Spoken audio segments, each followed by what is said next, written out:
നമസ്കാരം, ഞാൻ ദീപ്തി. കൗമുദി ഹെഡ്ലൈൻസിലേക്ക് സ്വാഗതം. Powered by ARMC, presented by ലൂണാസ്. സൗഹൃദത്തിന്റെ പുതിയ അധ്യായം. ഇന്ത്യയും അമേരിക്കയുമായുള്ള ഉഭയകക്ഷി ബന്ധത്തിൽ പുതിയ അധ്യായം തുറന്നുവെന്ന് ബരാക് ഒബാമ. ഇരു രാജ്യങ്ങളും ഒരുമിച്ച് നിന്നാൽ ലോകം കൂടുതൽ മികച്ചതാക്കാം. തീവ്രവാദത്തിനെതിരെ ഇന്ത്യ US പോരാട്ടം ഒരുമിച്ച്. അടിസ്ഥാന സൗകര്യ വികസനത്തിലും ആരോഗ്യരംഗത്തും കൂടുതൽ സഹകരണം. ആണവ കരാറിലൂടെ ഇന്ത്യയെ കൂടുതൽ സഹായിക്കാനാകുമെന്നും ഒബാമ.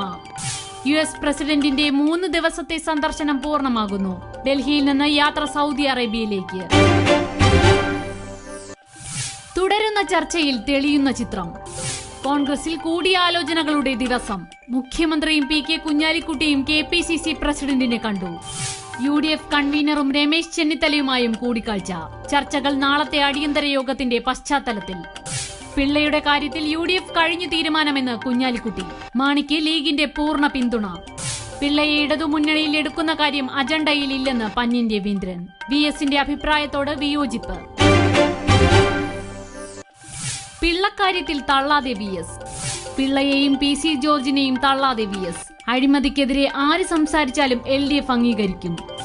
മുമ്പ് പറഞ്ഞതല്ല, ഇരുവരും ഇപ്പോൾ എന്തു പറയുന്നു എന്നതാണ് പരിശോധിക്കേണ്ടത്.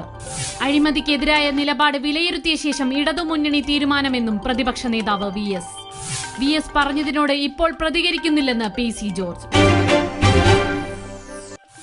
പരാജയത്തിന്റെ അടിവേരുകൾ. കാരാട്ടിന് പ്രഹരമായി CPM കൊല്ലം ജില്ലാ സമ്മേളനം. കേന്ദ്ര നേതൃത്വം പരാജയമെന്ന ആക്ഷേപം. നേതാക്കൾ AKG ഭവനിൽ നിന്ന് പുറത്തിറങ്ങുന്നില്ല. രാജ്യത്താകമാനം പാർട്ടിക്ക് ശക്തി നഷ്ടമായെന്നും വിമർശനം. ബംഗാളിൽ പാർട്ടി നയത്തിൽ നിന്ന് വഴിമാറിയ ബുദ്ധദേവ് ഭട്ടാചാര്യയെ തിരുത്തുന്നതിലും വീഴ്ച സംഭവിച്ചു. തൃണമൂലും BJPയും തമ്മിൽ പ്രധാന മത്സരമെന്ന നിലയിൽ ബംഗാൾ രാഷ്ട്രീയം മാറിയതിന് കാരണവും കേന്ദ്ര നേതൃത്വത്തിന്റെ ദൗർബല്യം. Kaumudi headlines powered by ARMC, presented by Luna സമാപിക്കുന്നു. അടുത്ത ഹെഡ്ലൈൻസ് 1 മണിക്കൂറിന് ശേഷം. നമസ്കാരം.